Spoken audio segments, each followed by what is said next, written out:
Ecological greetings everyone and welcome to Climate Talk.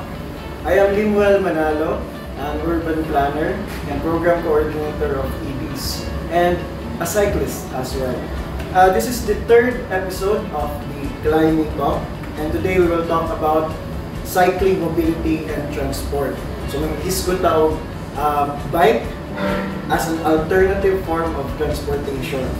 Kung kauban na to ang guest, Sir Ed Leuenberger and also Liza Parreño, our fellow mga cycling enthusiasts and sustainable mobility advocates. And we know that our city is rapidly developing. Our cities are threatened by adverse effects of climate change.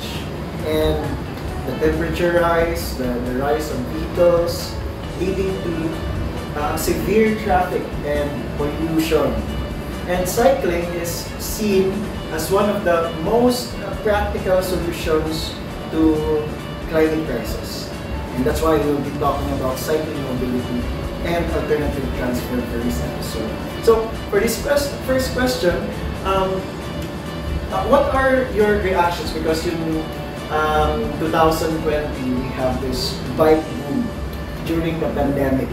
And do you think it decreased in these following years, going to the present, or specifically referring to the number of bicycle users, nag-increase ba? Nagdaghan ba ang nag-bike o mas nagamay pa? No? Going to the post-pandemic situation? Or nag-sustain ba ito ang quality of infrastructure and also our traffic management? What are your thoughts on this? Maybe we can start with Okay. During the pandemic, daghan jud ang take up of biking, especially katong mga frontliners nato. And nakita nato na because wala man kaayo, wala sila yung masakyan, and at the same time, wala yung mga sakyanan dun sa dalan. So they were left with no choice but to take up biking going to workplaces.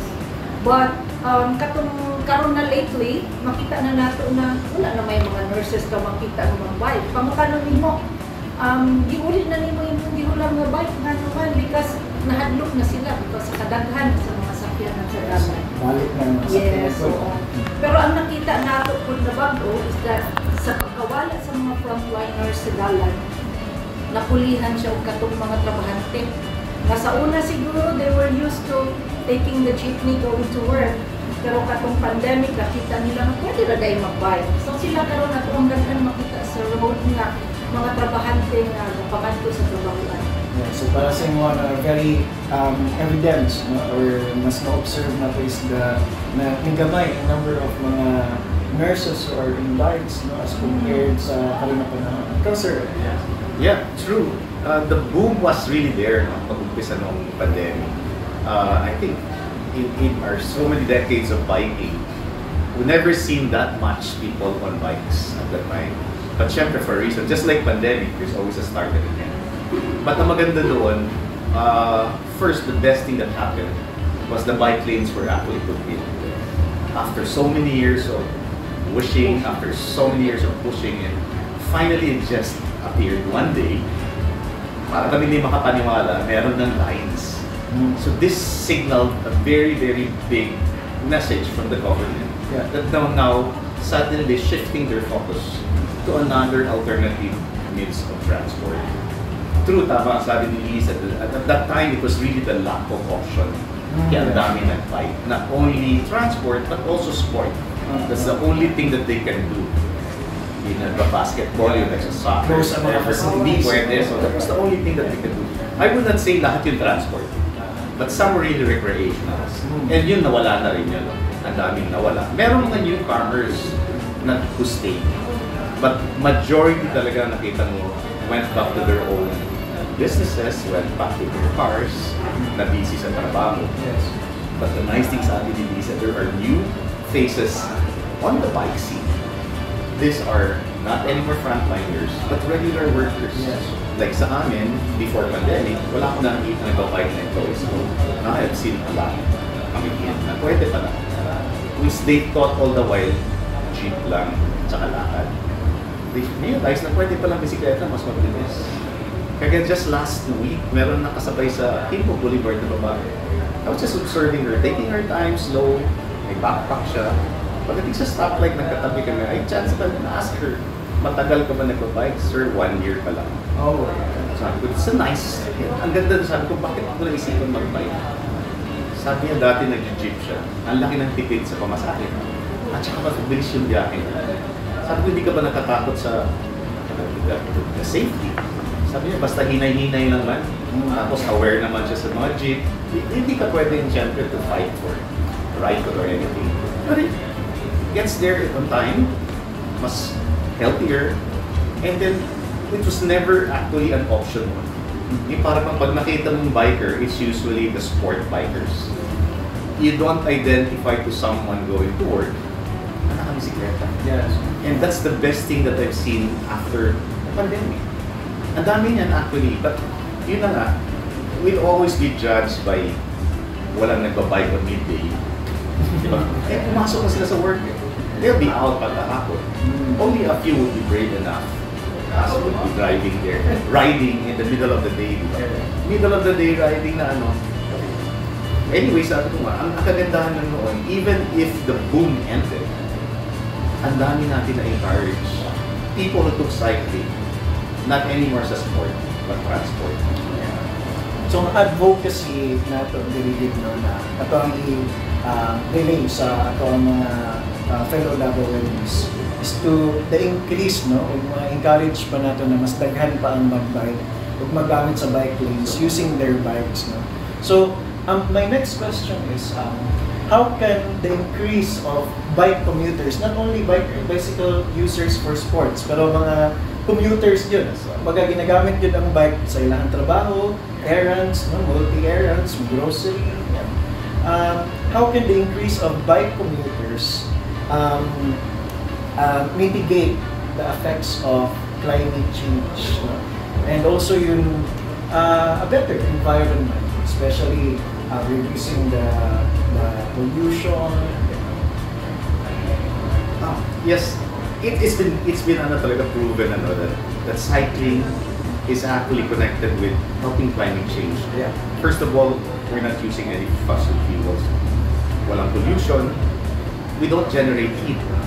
And very less yung damage natin on the environment, even the road. Diba? It's the best thing that we can do on our own. If we ask, tanungin natin sarili natin, what is our climate change solution individually? We cannot wait for government. We cannot ask factory na ginagawa yun. But every day, let's ask ourselves, ano ba nagawa natin today to reduce the heat, the pollution, and the burning of fossil fuels? And the perfect way was really to use a bike. This has been proven to be very efficient. And the nice thing about it though, it's for people that realize, mas mabilis yung ating travel time. Yeah, okay. Like ngayon na, for now, for the change, I took my car, which I rarely do, once or twice a month. I'm just 3 kilometers away from this place at IDIS. It takes me 7 minutes to 9 minutes by bike. Predictable. Traffic o walang traffic, ulan o hindi, that's 9 minutes max. On a car, it goes from 15 minutes to 25 minutes. Because not only 3 kilometers, you go the long way, that's 6 kilometers. Not to mention pa parking, then parking. But we were doing it for so many years. Hindi natin na-realize na meron palang other option, which is easier. You come out happier when it was an office work. You go home happy. Ako ngayon, sabi ko, I look forward going home. Kahit gabi, ang sarap. Nagbabay ka pa uwi. Yung hangin, lahat. Para kang nag-clear your mind going home. Hindi yung inis na inis ka sa traffic. Mas stress ka sa lahat. Instead of relaxing after work, mas lalo ka na sa stress because of all the cars trying to beat each other na gamit kayo. On a bike, you just go peacefully. Ang laki ng difference niya. Yun na nga, the challenges of really how to really communicate to each individual, especially we've been driving cars for so long. But we never thought of it when we drive a car. First, burning fossil fuel was never in the equation. Walang guilt involved. Yes. di ba? Producing pollution, wala rin guilt people. As long as malamig yung aircon mo, I'm happy, di ako always okay lang. The heat that we generate sa road, hindi natin na-feel. Ngayon, every time I bike, when I reach my destination, palagi ko naisip, it's a clean feeling. Yeah. Walang oil burn, walang fuel burn, walang heat generated. It's just basically emission free. Every time I park my bike at the end of my destination, wala akong na-produce. Diba? The things that we actually don't really think about when we're driving a car. Parang it's an acceptable thing to do. But come to think of it, thousands of cars doing that every day. Diyan mo makita yung heat.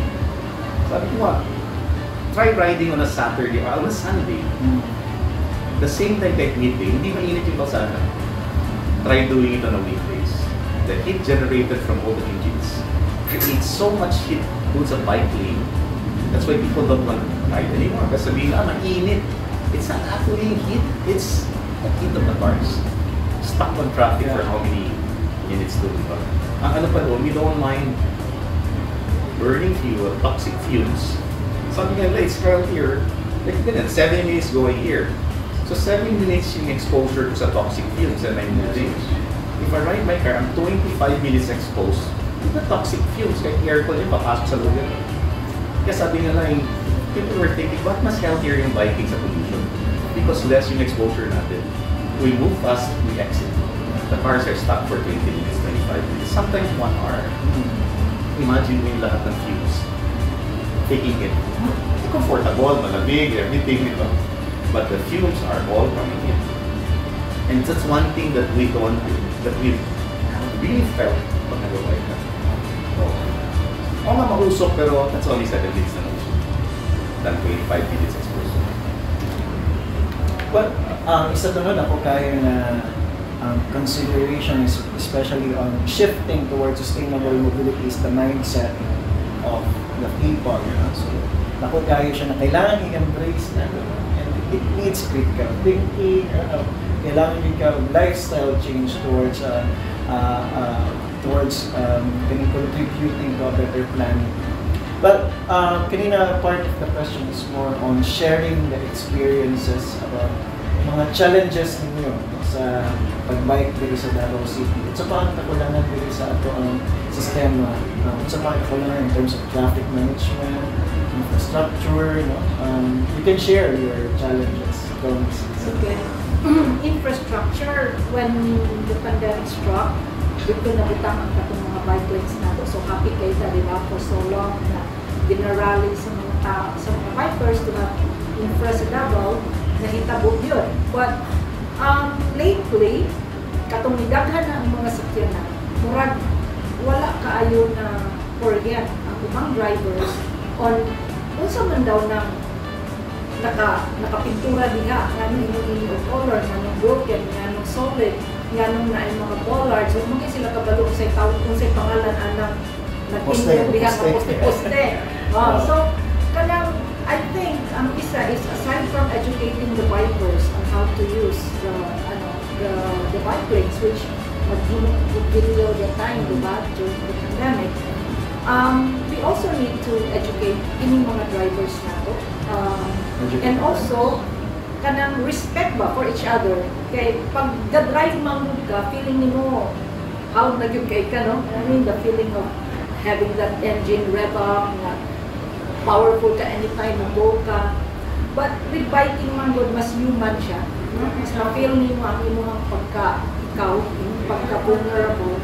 And I hope to share that vulnerability also sa piling mga drivers natin. Because pareho raman ta, we want to reach our destination safely. So, kana ang ako ang kuan ta ang education sa both sides.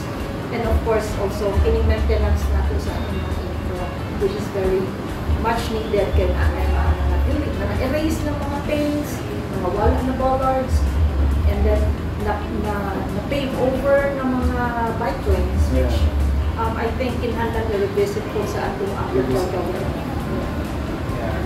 Kaning educational drive para sa atong mga the drivers, no? Aside from the bicycle users, the drivers as well, para na maayong harmony of all of the road users, no? So, maayong ito na suggestion. So, Sir Ed, are we in the international standards naman in Davao City, no? And how can we improve it, no? Comparing this from the different cities all around the world, sa Netherlands? Medyo malayo pa tayo. But sabi nga it was in a way one of the few countries that do fast tracking. Some took it about 10-15 years. Sa atin isang pandemic bumili na. Okay. Pero hindi nga siya, as we say, it wasn't the perfect setup. So for what we achieved in that so little time, I think it's about 500 to 800 kilometers nationwide, Luzon, Cebu, and Davao, created suddenly. Siguro kung pwede may record tayo, yung pinakamaraming bike lanes done in a year, diba? Which some other countries are still wishing for that. Yun lang nga, sabi ko, where do we go from here? Happy na ba tayo doon?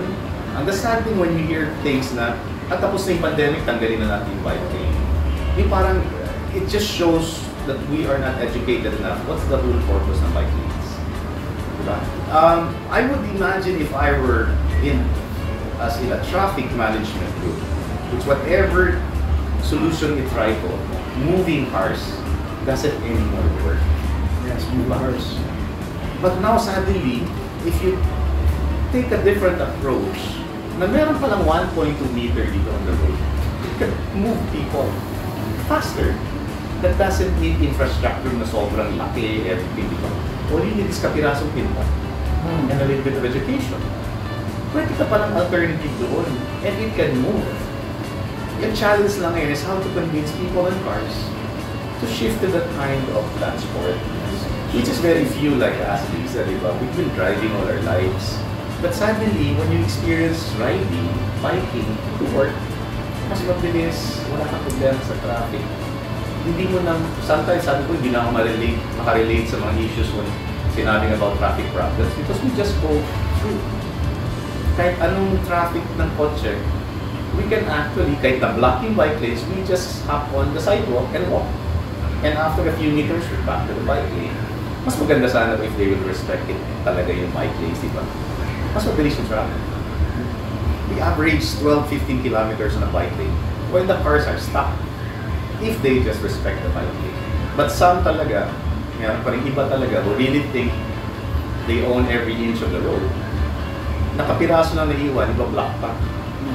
Which in a way, nagiging dangerous nga kasi iiwas na naman yung biker. So it works but relatively, no, in 2 years' time, you've seen changes even behavior ng mga motorists. Nakikita nila yung that line na which was very compared to those made a very strong statement to car users that suddenly the government is now respecting a legitimate form of transport, which that they don't belong to the road. The roads were not created for you, it was created for cars, common misconception. But with the bike lanes now, suddenly pwede pa na legitimate pala. Just look at the signs, look at all the rules, di ba? Pwede kang bulihin ngayon, which was not existent. Ang palagi nang pinupush ngayon, palagi na bakit dati wala yan? It was too late for us. 10 years niya natin yung ordinance, hindi pa tayo siya na-implement. But at least we're starting. Yeah. Sabi nga na when we see Netherlands and we see other countries, maybe we're 40 years behind. But at least may 2 years na tayo pinagpisahan. Dati wala talaga eh. Yes. We're now 38 years to go. So malaking turning point talaga yung pandemic. Yes, so. Alam mo one thing na that I see going back to the boom. One thing that really gives me encouragement when I ride is makita yung mga estudyante na bibisikleta. Yeah. Hindi ko ito nakikita noon. You see high school students on uniform. Naka-mountain bike sila pero they bike to school. Punta ka to real, these are grade school. May bit-bit na bag, may mga libro. Going to school. And they're in the bike lane, di ba? Suddenly they feel safe on that lane. Hindi na sila yung para bang outsider or masaway. And suddenly they're using a legitimate form of transport. Which, my hope na lang, these kids who are biking ngayon, when they get to be working, they will respect, either they still be in the car, they will still respect and find the respect to people and bikes. Kasi doon rin sila galing. Wala tayong connection eh. Like the cars, drivers who have never been into bike, hindi lang talaga nila maintindihan. That's one thing nakita namin sa Apple. Most of the car drivers were biking to school when they were kids. So pag transition na sa kotse, they have so much respect for people and bikes, which is not yet apparently in our time ngayon. But slowly. Imagine mo if even kids being brought to school in a car, pag nakikita nila yung bisikleta dumadaan sa bike, which we didn't see in our young days, mas mabilis pa sa kanila. Diba, they're stuck in traffic and the bikes are just going. Hindi naman bilis yung bike, 10, 15 kilometers per hour. Ba't nauna sila? If there's something wrong with our 200 horsepower car, yes, na pwedeng tumakbo ng 180 kilometers, hindi gumagalaw sa atin. So, it's kind of, it will change the mindset hopefully in the next few years. Hindi bigla, but we're starting. So, thank you Sir Ed sa mga visions. Yeah. Like, what is more pa na kailangan na to enhance in terms of the bicycle culture, the systems here in Davao City. And isang po sa atong advocacy really is to increase the number of bike commuters. Pero sadly, based sa study sa IDIS that was conducted in 2020 when we did a bike count, sadly, gamay kayo ang population sa atong mga women cyclists, no? Mga women riders. Because majority na nakita natin na bicycle users are men. So what are your thoughts on this, Ms. Liza? Ganong kaha na ganong gamay lang ang nagabike ng mga babae. And how can we encourage more women cyclists? Gamit sila on the road, no, sa atong bike lanes, and they will feel comfortable.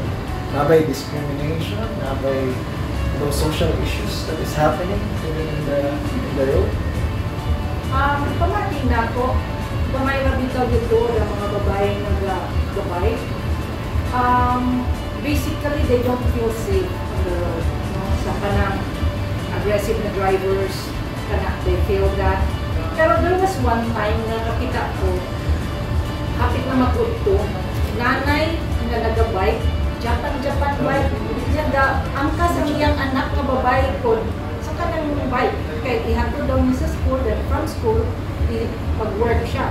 So, murag makita ko na ako na on regular hours na nag-bike ang mga lalaki, ang mga babae di pa nila time to bike. Kaya lahi ang ilang oras sa work. So, basically, daghan yung gusto mag-try na babae mag-bike but they don't feel safe. So, una is ang skill. Kay, huwag man kaayo practice ang mga girls mag-bike. So, even ako, for so many years, wala gabay ko but I don't feel that skillful. So, kinahanglan o kanang skills training sa pag-bike, confidence building. And then, ang infrastructure na ito, and then, again, balik ka sa education. So, kanang education sa drivers and atong confidence building para sa mga bikers na babae. Yes, exactly. Because we want to achieve also gender balance and gender equality in all of the sectors, even in sa physical na road, kailangan gihapon siya na respeto ng disiplina. So, for the last question, because there are also mga viewers na to that are still duha-duha pa to really shift into sustainable transportation and use their bicycles for errands, for work. What are your tips or ano yung message niyo para sa kanila so that we will feel comfortable and yung safety tips na pwede niyo i-share sa akin? Either you can start with this one. Okay, my message to not only to the whole community, not the biking community, not the car community, if you call it that way, but to the general public, is basically the government is already putting up infrastructures and a venue for us to have another mode of transport, not only cars, motorcycles. Ang maganda doon, let's take advantage of it. We're not saying na we're going to ride 15-20 kilometers every day. If we can shift to yung short trips natin on a bicycle, not every time we'll use our car, long journey. Ang hirap ipalit ng bike mo. We could have made that. But most of our trips are 2 kilometers and 3 kilometers. We still bring our 2-ton vehicles. And we namumroblema tayo ng parking. Ito ang dali. You can move around, you can park, especially with groups with bike racks na ngayon, which is actually very helpful at the end of facilities like the bike racks. If I see na merong bike racks at destination, I might think of bringing my bike and I can secure it properly. Pwede akong mag-bike. Ang one thing lang, like Liza was saying, there's still a lot of skills. So if there's one message I want to tell the parents right now who have kids, teach your kids to bike. It's a skill that they will really appreciate when they are adults. It's a life skill. Just imagine if you travel in Europe, kung hindi ka marunong mag-bike, everybody's biking doon kahit saan, di ba? There's bike rentals, there's ride apps, di ba? Lahat, everything on. And suddenly you don't know how to ride a bike. And we've been to Amsterdam, high level of skill kailangan mo doon. Hindi sila wala silang pasensya sa mabagal mag-bike. They just bike fast. Yeah. Kasi pupunta trabaho eh. Hindi pwedeng mahina ka doon. Magaling ka dapat, singitan lahat. Very high skills, which they got when they were kids. Through the years when they were growing up, nasanay sila. Makita mo pumunta sa eskwelahan ng grade school, may akaangkas. So imagine mo gano'n kahirap yun, i-balance mo nila. When they get to be older, ang gagaling. So yun, give your kids a chance to learn how to bike. Maybe for the government, have parks that are available for them to ride. Not on the streets. Siyempre nakakatakot sa streets, di ba? But maybe for government to also put the space on parks. Like what they're doing now in the coastal road, which is shortly, siyempre. But you see kids biking doon na very safe. Di ba? Honing their skills. They're not going to be competitive bikers, but at least the basic skills when they get to be a chance na gusto ko mag-bike to work. Meron akong friend, gusto ko mag-bike to work. Di ba? Bumili ng bike. Walang bike skills. Sabi ko, nag-bike ka ba? Hindi. Mag-aaral pa ako. Sabi ko, ako natatakot, di ba? For your safety. Because at least ano yung desire niya. But sayang if they knew how to bike at the younger age. These are frontliners. Yes. Na gusto, bumili na ng bike during pandemic. Parang hindi man nakaka-touch. Ako lang sabi ko, you really have to build your skills. Hindi ka basta-basta punta sa kalsada, di ba? Right? Yun na nga. For the future generation, for us, kung meron man sa swimming na waterproof, let's do it also on bikes. Yes. Maybe, hopefully, it will be part of curriculum ng schools natin. And everybody who graduates on a grade school should know how to bike. Encourage them to bike. That's a skill, that's something na pag hopeless na yung road, wala nang gagawin traffic in the next 10 years. There's a small piece of 2 meter, 1 meter. Wow, that you can go fast. And you have the skills. It's the hope. Yep.